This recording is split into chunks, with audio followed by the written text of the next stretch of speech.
মোদি ইউনূস বৈঠক ঘিরে জামায়াত নিয়ে বিস্ফোরক মন্তব্য ভারতের গণমাধ্যমের। এবং সর্বশেষ জানাবো, ডিসেম্বরে নির্বাচন, প্রকাশ্যে বিএনপি জামায়াতের দণ্ড, ইউনূস সরকারের ডিসিশন ফাইনাল।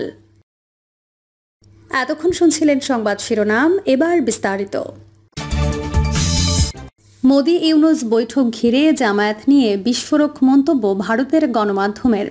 আসন্ন বিমস্টেক শীর্ষ সম্মেলনের ফাঁকে ভারতের প্রধানমন্ত্রী নরেন্দ্র মোদীর সাথে বাংলাদেশের অন্তর্বর্তী সরকারের প্রধান উপদেষ্টা ডক্টর মোহাম্মদ ইউনূসের সম্ভাব্য বৈঠকে ঢাকা দিল্লির কাছ থেকে কিছু কঠিন আলোচনা আশা করতে পারে।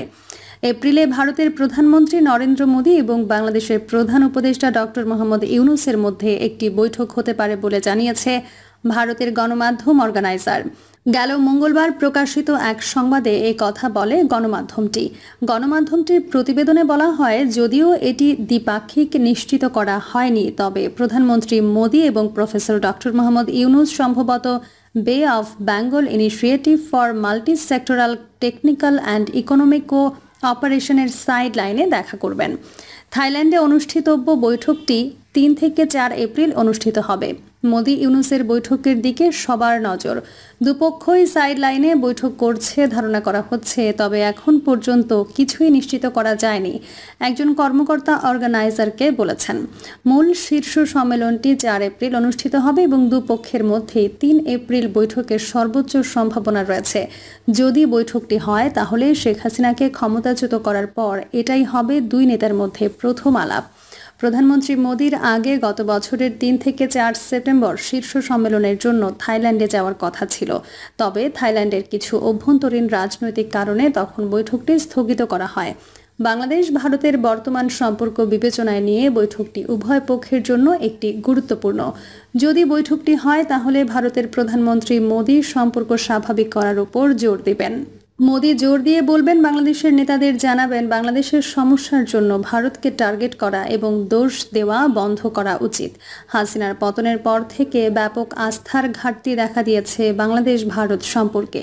প্রতিবেদন আরও বলছে, যদি এটি বন্ধ না হয় তবে সম্পর্ক সর্বদা উত্তেজনাপূর্ণ থাকবে। তাছাড়া আঞ্চলিক স্থিতিশীলতার জন্য শান্তির গুরুত্বের ওপরও জোর দেবেন প্রধানমন্ত্রী মোদী। তবে ভারতের পক্ষ থেকে কোনো আপোষ করা হবে না বলে জানিয়েছে প্রতিবেদনটি। নয়াদিল্লি জোর দেবে গণতন্ত্র এবং আঞ্চলিক স্থিতিশীলতার স্বার্থে বাংলাদেশকে নিশ্চিত করতে হবে যে শান্তি ফিরে আসবে এবং যত তাড়াতাড়ি সম্ভব নির্বাচন অনুষ্ঠিত হবে। এছাড়া কোনো আলোচনায় জামায়াতে ইসলামী কোনো পক্ষ হবে না। জামায়াত অন্তর্বর্তী সরকারের ঘনিষ্ঠ বলে জানা গেছে দাবি প্রতিবেদনের, তবে এটি কোনো আলোচনায় বসতে পারে না, কারণ এটি ভারত নিষিদ্ধ সংগঠন।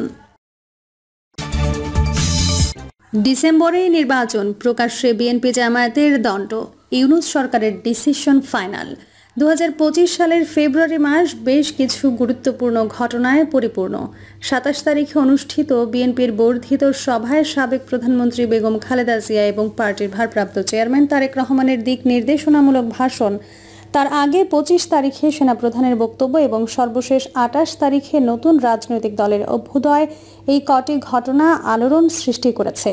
ঘটনাগুলো থেকে একটি বিষয়ে সকলে নিশ্চিত হয়েছে যে 2025 সালের ডিসেম্বরে ত্রয়োদশ জাতীয় সংসদ নির্বাচন অনুষ্ঠিত হবে। উপরন্তু নির্বাচন কমিশনও একাধিকবার জানিয়েছে নির্বাচন ডিসেম্বরের মধ্যে করা সম্ভব। সব মিলে 5 আগস্টের পর গত কয়েক মাস ধরে রাজনৈতিক দলগুলোর বারংবার অনুরোধের একটি মীমাংসিত সিদ্ধান্তের জনগণের সামনে উপস্থাপিত হয়েছে। বলা বাহুল্য, নির্বাচনের রোডম্যাপ ঘোষণার জন্য সরকারের কাছে ক্রমাগত অনুরোধ করা হচ্ছিল। সত্যিকার অর্থে দেশের উন্নতি সম্ভব নির্বাচিত সরকার দিয়ে, আর সত্যিকারের সংস্কার হতে পারে গণতান্ত্রিক শাসন ব্যবস্থায়। 23 ফেব্রুয়ারি 2025 তারিখে বিএনপির ভারপ্রাপ্ত চেয়ারম্যান তারেক রহমান বাংলাদেশের বর্তমান পরিস্থিতি এবং নির্বাচিত সরকারের গুরুত্ব তুলে ধরে বলেছেন, আমরা লক্ষ্য করছি যে সরকারের বিভিন্ন ব্যক্তির কথাবার্তা থেকে এবং বিভিন্ন ব্যক্তি আলোচনা থেকে ফুটে উঠেছে যে তারা সম্ভবত তাদের লক্ষ্য থেকে কিছুটা হলেও ক্ষেত্র বিশেষে বিচ্যুত হচ্ছে।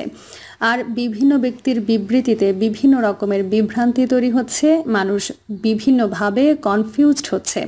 খুব স্বাভাবিকভাবে রাজনীতিতে যখন কনফিউশন থাকবে, অস্থিরতা তখন দেখা দেবে। এই অস্থিরতার কারণে দেশের মানুষ সমস্যার সম্মুখীন হবে, কারণ যখনই রাজনৈতিক অস্থিরতা থাকবে, রাজনৈতিক স্টেবিলিটি যদি আমরা নিশ্চিত করতে না পারি, তাহলে আমরা যে যতই সংস্কারের ঘোষণা করি না কেন, কোনোটাই সফল হবে না। রাজনৈতিক অস্থিরতা, তর্ক বিতর্ক এবং আলোচনা বলুন, সেটিকে সংসদের মধ্যে নিয়ে আসা।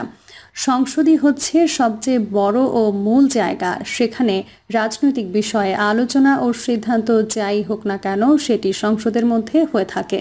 আমরা সংসদকে কার্যকর করতে যত দেরি করব, এই অস্থিরতা, তর্ক ও বিতর্ক সংসদের বাইরে ছড়াতে থাকবে। তখন সকল জায়গায় একটা অস্থিরতা দেখা দেবে, যা সামগ্রিকভাবে দেশকে ক্ষতিগ্রস্ত করবে। সুতরাং দেশে দ্রুত একটা স্থিতি অবস্থা প্রয়োজন, অর্থাৎ নির্বাচনের মধ্য দিয়ে সরকার গঠিত হলে অরাজকতা থেকে আমাদের মুক্তি আসবে। জনগণের ক্ষমতা জনগণের হাতে দিতে হবে, তা না হলে বর্তমান সরকারই একদিন জনগণের কাছে অভিযুক্ত হবে। নির্বাচন দ্রুত না হলে অপশক্তি মাথাচাড়া দিয়ে উঠবে, এটা যেমন সত্য, তেমনি সময় ক্ষেপণের কারণে নানা কর্নার থেকে সংকট ঘনীভূত হবে। জনগণ একটি গণতান্ত্রিক রাষ্ট্র চায়। ফ্যাসিস্ট শেখ হাসিনা ভোটের অধিকার কেড়ে নিয়ে গত 16 বছর জনগণকে বঞ্চিত করেছিল। নির্বাচনের মাধ্যমে জনগণ তাদের প্রতিনিধি নির্বাচিত করার সুযোগ পায়। নির্বাচিত সরকার জনগণের সংকট মোচনে আন্তরিক হতে বাধ্য, কারণ জবাবদিহিতার জন্য তাকে তৃণমূলের সঙ্গে যোগাযোগ করতে হবেই। অবশ্য নির্বাচন শুধু একটা দলকে ক্ষমতায় বসানোর জন্য নয়, নির্বাচন গণতান্ত্রিক ব্যবস্থায় যাওয়ার জন্য একটা পথ সৃষ্টি করা। গণতান্ত্রিক ব্যবস্থা একটি রাষ্ট্রের মর্যাদা বহু গুণে বৃদ্ধি করে। বাংলাদেশে এখন দ্রুত নির্বাচন অনুষ্ঠানের বাস্তবতা সর্বত্রই দৃশ্যমান। নির্বাচিত সরকার ক্ষমতাসীন হলে অরাজক পরিস্থিতি নিয়ন্ত্রণে আসবে, তাহলে প্রশাসনে চেইন অব কমান্ড থাকবে। এখন কেউ কারো কথাই শুনছে না। সাধারণ জনতার অভিমত, নির্বাচিত সরকার এলে পরিস্থিতির উন্নতি হবে, তখন সবকিছু একটা নিয়ম শৃঙ্খলার মধ্যে থাকবে। যেহেতু সংসদ নির্বাচন ডিসেম্বরে হচ্ছে, সেহেতু জাতীয় নির্বাচনের আগে স্থানীয় নির্বাচন অনুষ্ঠিত না হওয়াটাই সমীচীন। কারণ স্থানীয় পর্যায়ে গ্রুপিং, হানাহানি, মামলা হামলা বেশি। ফলে ডক্টর ইউনূস সরকারের জন্য পরিস্থিতি সামলানো কঠিন হবে। সরকার বিতর্কিত হবে, ফ্যাসিস্ট হাসিনার অপতৎপরতা জয়ী হবে। অন্যদিকে সরকারের ভেতরে থেকে যেসব ছাত্র রাজনৈতিক দল গঠনের পর ক্ষমতা কুক্ষিগত করতে উৎসাহী হয়ে উঠেছে, তাদের মনে রাখা উচিত রাষ্ট্রের দায়িত্ব জনগণের ভোটাধিকার নিশ্চিত করা। কারণ ভোটে নির্বাচিত সরকার দেখতে চায় জনগণ। যেখানে আইন শৃঙ্খলা পরিস্থিতি নিয়ন্ত্রণের বাইরে, সেখানে স্থানীয় নির্বাচনের সিদ্ধান্ত গ্রহণের কোনো সুযোগ নেই। নির্বাচিত সরকার ক্ষমতাসীন হয়ে স্থানীয় নির্বাচনের আয়োজন করতে সক্ষম হবে। এই অভিমতের পক্ষে দেশের বর্তমান পরিস্থিতি নিয়ে একটি দুটি সংবাদ ভাষ্য তুলে ধরলেই যথেষ্ট।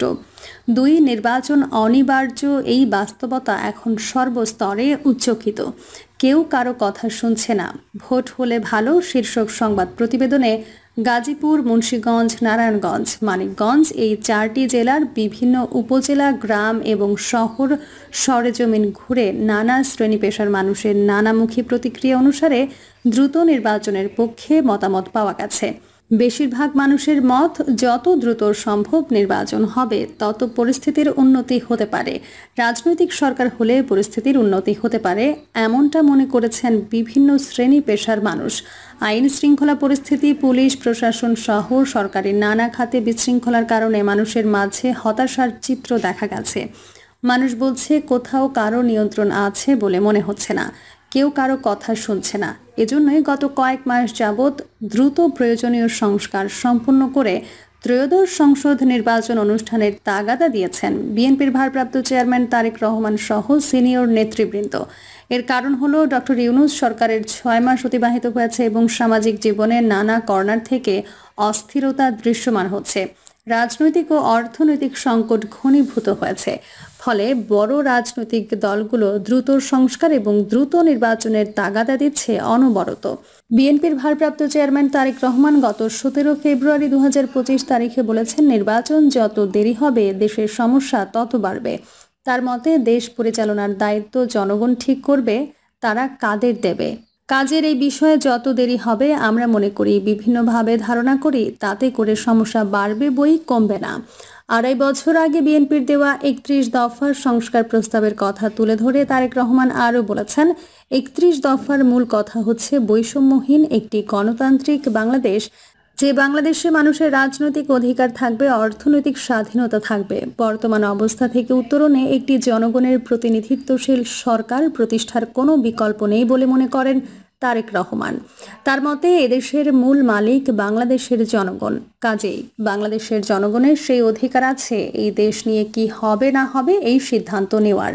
সমগ্র পৃথিবীতে গণতান্ত্রিক ব্যবস্থা বলতে যা বোঝায় সেটি হচ্ছে নির্বাচন। নির্বাচনের মাধ্যমেই জনগণ তাদের মতামত ব্যক্ত করে থাকেন। এজন্য আমরা জনগণের অধিকার যত দ্রুত জনগণের কাছে ফিরিয়ে দিতে পারবো, আমি বিশ্বাস করি তত দ্রুত আমরা দেশকে ধ্বংসের দ্বারপ্রান্ত থেকে ফিরিয়ে আনতে সক্ষম হব। প্রিয় দর্শক, এই ছিল এখনকার সর্বশেষ সংবাদ। আপডেট সব সংবাদ পেতে চ্যানেলটি সাবস্ক্রাইব করে বেল আইকনটি ক্লিক করে রাখুন।